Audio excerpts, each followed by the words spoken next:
Hi hi ಸ್ನೇಹಿತರೆ, ಸ್ನೇಹಿತರೆ, ASV ASV ಅಕಾಡೆಮಿಗೆ ಅಕಾಡೆಮಿಗೆ ಸ್ವಾಗತ. ಸ್ವಾಗತ. ಇವತ್ತಿನ ಈ ವಿಡಿಯೋದಲ್ಲಿ ನಾವು ನೋಡೋಣ ಜಾಬ್ ಸ್ಕ್ಯಾಮ್. ಈ ಗೋರ್ಮೆಂಟ್ ಜಾಬ್ ಸ್ಕ್ಯಾಮ್ ಅನ್ನುವಂಥದ್ದು ತುಂಬ ದೊಡ್ಡದು. ಈ ಗೋರ್ಮೆಂಟ್ ಜಾಬ್ ಸ್ಕ್ಯಾಮ್ ಇದರಲ್ಲಿ ನಾವು ಜಾಬ್ ಹಿಂದೆ ಬಿದ್ದುಬಿಟ್ಟು ನಮ್ಮ ಕರಿಯರ್, ನಮ್ಮ ಏಜ್, ನಮ್ಮ ಯಂಗ್ ಆ್ಯಂಡ್ ಎನರ್ಜೆಟಿಕ್ ಇರುವಂಥ ಏಜಲ್ಲಿ ನಮಗೆ ದಿಕ್ಕು ತಪ್ಪಿಸುವಂಥ ಈ ಕಾಂಪಿಟೇಟಿವ್ ಎಕ್ಸಾಮ್ಸ್, ಗೋರ್ಮೆಂಟ್ ಜಾಬ್ಸ್, ಇದು ನಮ್ಮ ಲೈಫನ್ನು ಬರ್ಬಾದ್ ಮಾಡುತ್ತೆ ಸ್ನೇಹಿತರೆ. ಗೋರ್ಮೆಂಟ್ ಜಾಬ್ಗೆ ನೀವೇನಾದರೂ ಟ್ರೈ ಮಾಡ್ತಿದ್ರೆ ಟ್ರೈ ಮಾಡಿ, ಬಟ್ ಬೇಡ ಅಂತ ಹೇಳ್ತಿಲ್ಲ. ಆದರೆ ಟ್ರೈ ಮಾಡುವಂಥ ಏಜಲ್ಲಿ ಮಾಡಿ. 1 ವರ್ಷ ಮಾಡಿ, 2 ವರ್ಷ ಮಾಡಿ, 3 ವರ್ಷ ಮಾಡಿ.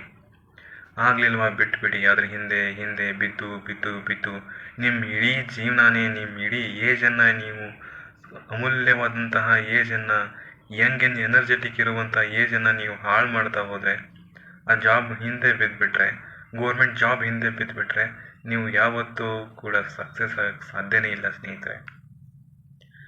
ನೋಡಿ, ಈ ಜಾಬನ್ನು ನೀವು ಮಾಡಲೇಬೇಕು, ಗೋರ್ಮೆಂಟ್ ಜಾಬ್ ಬೇಕೇ ಬೇಕು ಅಂತಂದರೆ 3 ವರ್ಷದಲ್ಲಿ ಮಾತ್ರ ಮಾಡಿ, ಬಿಟ್ಬೇಡಿ. ಓಕೆ, ಈಗ ಒಂದು ಎಕ್ಸಾಂಪಲ್ ತಗೊಳ್ಳೋಣ. ಒಂದು ಎಕ್ಸಾಂಪಲ್ ಏನಂದರೆ, ಮಧ್ಯಪ್ರದೇಶದಲ್ಲಿ ಈ ಪೊಲೀಸ್ ಮೆಸೆಂಜರ್ ಅನ್ನುವಂಥ ಜಾಬ್ಗೆ ಇದೊಂದು ಚಿಕ್ಕ ಪೋಸ್ಟ್ ಆಗಿರ್ತದೆ. ಈ ಚಿಕ್ಕ ಪೋಸ್ಟ್ ಅನ್ನುವಂತಹ ಪೊಲೀಸ್ ಮೆಸೆಂಜರ್ ಜಾಬ್ಗೆ ಬರೀ 5ನೇ ತರಗತಿ ಕ್ಲಾಸ್ ಆದಂತಹ ಕ್ವಾಲಿಫಿಕೇಷನ್ ಇದು. 5ನೇ ತರಗತಿ ಪಾಸ್ ಆದಂತಹ ವಿದ್ಯಾರ್ಥಿಗಳಿಗೆ ಅಪ್ಲಿಕೇಶನನ್ನು ಆಹ್ವಾನ ಮಾಡಿರ್ತಾರೆ. ಇವರಿಗೆ 5ನೇ ತರಗತಿ ಪಾಸ್ ಆಗಿರಬೇಕು, ಪ್ಲಸ್ ಸೈಕಲನ್ನು ಹೊಂದಿರಬೇಕು. ಅಂತಹ ಕ್ಯಾಂಡಿಡೇಟರ್ಗೆ ಈ ಜಾಬನ್ನು ಕೊಡ್ತಿರ್ತಾರೆ. ಎಷ್ಟು ಪೋಸ್ಟ್ ಅಂತಂದರೆ ಬರೀ 50 ಪೋಸ್ಟ್. ನೀವು ಯೋಚನೆ ಮಾಡ್ಬೋದು ಸ್ನೇಹಿತರೆ, ಇದಕ್ಕೆ ಎಷ್ಟು ಕಾಂಪಿಟೇಷನ್ ಇತ್ತು ಅಂತಂದರೆ 50,000 ಜನ ಡಿಗ್ರಿ ಆದಂತಹ ವಿದ್ಯಾರ್ಥಿಗಳು ಅಪ್ಲಿಕೇಶನನ್ನು ಹಾಕಿದ್ರು. 28,000 ಜನ PG ಆದವರು ಅಪ್ಲಿಕೇಶನ್ ಹಾಕಿದ್ರು. 3,700 ಜನ PhD ಮಾಡಿದಂಥವ್ರು ಅಪ್ಲಿಕೇಶನ್ ಹಾಕಿದ್ರು. ನೋಡ್ಬೋದು ನೀವು ಎಲ್ಲ ಕಡೆ ಕಾಂಪಿಟೇಷನ್. ಈ ಗೌರ್ಮೆಂಟ್ ಜಾಬ್ ಅನ್ನೋದು ಹೋಗ್ತಾ ಹೋಗ್ತಾ ಹೋಗ್ತಾ ತುಂಬಾ ಕಾಂಪಿಟೇಷನ್ ಜಾಸ್ತಿ ಆಗುತ್ತೆ. ಕಾಂಪಿಟೇಷನ್ ಅನ್ನೋದು ಜಾಸ್ತಿನೇ ಆಗುತ್ತೆ ಹೊರತು ಯಾವತ್ತೂ ಕಡಿಮೆ ಆಗಲ್ಲ. ಓಕೆ, ನಾನು ಹೇಳ್ತಾ ಇರೋದು ನಿಮಗೆ ಎಲ್ಲ ಕೆಲಸ ಬಿಟ್ಟು ಈ ಗೋರ್ಮೆಂಟ್ ಜಾಬ್ ಕಡೆ ಫೋಕಸ್ ಮಾಡಬೇಡಿ ಅಂತ. ನಿಮಗೆ ಎಲ್ಲ ಕೆಲಸವನ್ನು ಬಿಟ್ಟು ಗೋರ್ಮೆಂಟ್ ಜಾಬ್ ಕಡೆ ಫೋಕಸ್ ಮಾಡಬೇಡಿ ಅಂತ. ಹಾಗಿದ್ರೆ ನಮ್ಮ ಹತ್ರ ಪ್ಲ್ಯಾನ್ ಬಿ ಅನ್ನುವಂಥದ್ದು ಇರಬೇಕು.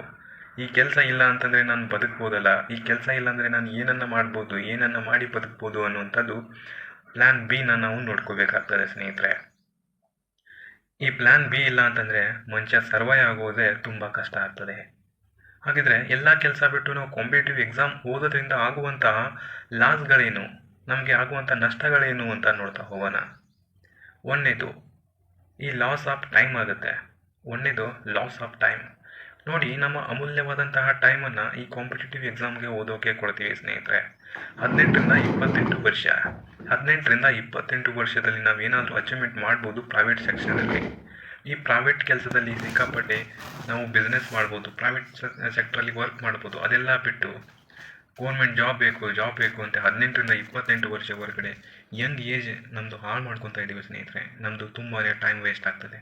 ವಿತೌಟ್ ಪ್ಲ್ಯಾನ್ ಬಿ ನಾವು ಎಲ್ಲ ಕೆಲಸ ಬಿಟ್ಟು ಮಾಡೋದ್ರಿಂದ ತುಂಬಾ ನಮಗೆ ಲಾಸು, ಜೀವನನೇ ಹಾಳಾಗುತ್ತೆ. ಇನ್ನು 2ನೇ ನಂಬರ್, ಲಾಸ್ ಆಫ್ ಮನಿ. ನೋಡಿ, ಮನಿ ಹೆಂಗೆ ಲಾಸ್ ಆಗುತ್ತೆ ಅಂದರೆ, ಕೋಚಿಂಗ್ ಮಾಡಬೇಕು ಅಂತೇಳಿ ಬಿಜಾಪುರ, ಧಾರವಾಡ, ಬೆಂಗಳೂರು ಕಡೆ ಎಲ್ಲ ನೀವು ಹುಡುಗರು ಹುಡುಗಿಯರು ಎಲ್ಲರೂ ಹೋಗ್ತಾರೆ. ವಿದ್ಯಾರ್ಥಿಗಳು, ವಿದ್ಯಾರ್ಥಿನಿಯರು ಎಲ್ಲರೂ ಹೋಗ್ತಾರೆ. ಮನೆಯಲ್ಲಿ ಕೂಡ ಕೆಲಸವನ್ನು ಮಾಡ್ತಾ ಓದುವಂಥ ಜನಗಳು ಇದ್ದಾರೆ. ಈಗ ಕೋಚಿಂಗ್ ಮಾಡ್ತಾ ಹೋದರೆ ಅಲ್ಲಿ ರೂಮು, ಬುಕ್ಸು, ಅಪ್ಲಿಕೇಶನ್ ಚಾರ್ಜು ಅಂತೇಳಿ ತುಂಬಾ ನಿಮ್ಮ ಹತ್ರ ಬೀಗ್ತಾರೆ ಸ್ನೇಹಿತರೆ. ಎಲ್ಲರೂ ಸ್ಕ್ಯಾಮರ್ಸ್ ಆಗಿದ್ದಾರೆ. ಈ ಕೋಚಿಂಗ್ ಸೆಂಟರ್ಸ್ ಕೂಡ ಸ್ಕ್ಯಾಮ್ ಅಂತಲೇ ಹೇಳ್ಬೋದು. ಎಲ್ಲರೂ ಅಂತ ಹೇಳೋಕ್ಕಾಗಲ್ಲ, ಬಟ್ ಕೆಲವೊಂದಿಷ್ಟು ಇದ್ದಾವೆ ಸ್ನೇಹಿತರೆ. ಕೆಲವೊಂದಿಷ್ಟು ಜೆನ್ಯೂನ್ ಆಗಿದ್ದಾವೆ, ಕೆಲವೊಂದಿಷ್ಟು ನಿಮಗೆ ಗೋರ್ಮೆಂಟ್ ಜಾಬ್ಗೆ ಏನೇನು ಬೇಕೋ ಅದು ಅವಶ್ಯಕತೆ ಇರುವಂಥದ್ದು ಎಲ್ಲನೂ ಟ್ರೈ ಮಾಡಿಸ್ತಾರೆ. ಬಟ್ ಇನ್ನು ಕೆಲವೊಂದಿಷ್ಟು ಜನ ಬರೀ ದುಡ್ಡುಗೋಸ್ಕರ ಮಾತ್ರ ಮಾಡ್ತಿದ್ದಾರೆ. ಕೋಚಿಂಗ್ ಸೆಂಟರ್ ಬಗ್ಗೆ ಕತೆ ಆದರೆ, ಆ ಕೋಚಿಂಗ್ನ ನಂಬ್ಕೊಂಡಿರುವಂತಹ ಅಲ್ಲಿರುವಂಥ ಟೀ ಅಂಗಡಿ, ಶಾಪು, ಈ ಥರದ್ದೆಲ್ಲ ಶಾಪು, ಆಮೇಲೆ ರೂಮ್ ರೆಂಟ್ ಕೊಡುವಂಥವ್ರು, ನಿಮ್ಗೆ ಅಪ್ಲಿಕೇಶನ್ ಹಾಕಲು ಸೈಬರ್ ಸೆಂಟ್ರ್ ಇಟ್ಕೊಂಡು ಕೂತವರು ಎಲ್ಲ ನಿಮ್ಮನ್ನ ನಂಬಿ ಜೀವನ ಮಾಡ್ತಿದ್ದಾರೆ ಸ್ನೇಹಿತರೆ. ಅವರು ನಿಮ್ಮನ್ನ ನಂಬಿ ಅವ್ರ ಜೀವನ ಕಟ್ಕೊಂಡು ಹೊರತು ನಿಮಗೆ ನೀವು ಅರ್ಥ ಮಾಡ್ಕೊಳ್ಳಿ, ನಿಮಗೆ ನೀವು ಏನನ್ನು ಸಾಧನೆ ಮಾಡಿದ್ರಿ. ನಿಮಗೆ ನೀವು ಮೋಸ ಮಾಡ್ಕೊಂಡಂಗಾಯ್ತು. ನಿಮಗೆ ನೀವು ಮೋಸ ಮಾಡಿಕೊಂಡು ಬೇರೆಯವ್ರ ಹೊಟ್ಟೆ ಯಾಕೆ ತುಂಬಿಸ್ತೀರಾ? ಅದನ್ನೇ ನೀವು ಕೆಲಸ ಮಾಡಿಕೊಂಡು ಪ್ರೈವೇಟ್ ಕೆಲಸದಲ್ಲಿ ಇದ್ಕೊಂಡು ನೀವು ಉದ್ಧಾರ ಆಗೋದನ್ನು ಕಲಿಬೇಕು. ಸೊ ಕಾಂಪಿಟೇಟಿವ್ ಎಕ್ಸಾಮ್ ಮಾಡ್ತಾನೆ ಏನಾದರೂ ಮಾಡ್ಬೋದು ಸ್ನೇಹಿತರೆ. ಬಟ್ ಎಲ್ಲ ಬಿಟ್ಟು ಇದಕ್ಕೆ ಮಾಡ್ತೀನಿ ಅಂತಂದರೆ ಅದು ನನ್ನ ಅನಿಸಿಕೆ ಪ್ರಕಾರ ಅದು ತಪ್ಪಾಗುತ್ತೆ ಸ್ನೇಹಿತರೆ. Okay, number 3, loss of economy. ನಮ್ಮ ಭಾರತದ GDP ಮತ್ತು ಎಕನಾಮಿಗೆ ತುಂಬ ಹೊಡೆತ ಕೊಡ್ತದೆ ಸ್ನೇಹಿತರೆ. ನೀವು ಎಲ್ಲ ಕೆಲಸವನ್ನು ಬಿಟ್ಟು ಕಾಂಪಿಟೇಟಿವ್ ಎಕ್ಸಾಮ್ಗೆ ಓದೋದಾದರೆ ತುಂಬ ಹೊಡೆತವನ್ನು ಕೊಡ್ತದೆ ಸ್ನೇಹಿತರೆ. 20ರಿಂದ 24 ಏಜ್ ಇರೋರು ತುಂಬಾ ಇದರಲ್ಲಿ ಟೈಮ್ ವೇಸ್ಟ್ ಮಾಡ್ತಾರೆ. ಅಂದರೆ 50% ಯುವಕರು, ನಮ್ಮ ದೇಶ ಇದರದ್ದು ಲಾಭಾಂಶ ದೇಶ ಅಂತ ಹೇಳ್ತೀವಿ. ಅಂದರೆ 60 ವರ್ಷಕ್ಕಿಂತ ಕಮ್ಮಿ ಇರುವಂತಹ ಜನರು ಅಂದರೆ ಯುವಕರು ನಮಗೆ ತುಂಬ ಜನ ಸಿಗ್ತಾರೆ. ಅಂದರೆ 40 ಏಜ್ದವರು. ಈಗ 50% ಜನರು ಯುವಕರು 20ರಿಂದ 24 ಏಜ್ ಇರೋರು ತುಂಬಾ ಟೈಮ್ ವೇಸ್ಟ್ ಮಾಡ್ತಾರೆ. ಅದರಿಂದ ಅವ್ರ ಕಡೆ ದುಡ್ಡಿಲ್ಲ ಅಂದರೆ ಖರ್ಚು ಮಾಡೋಕ್ಕಾಗಲ್ಲ.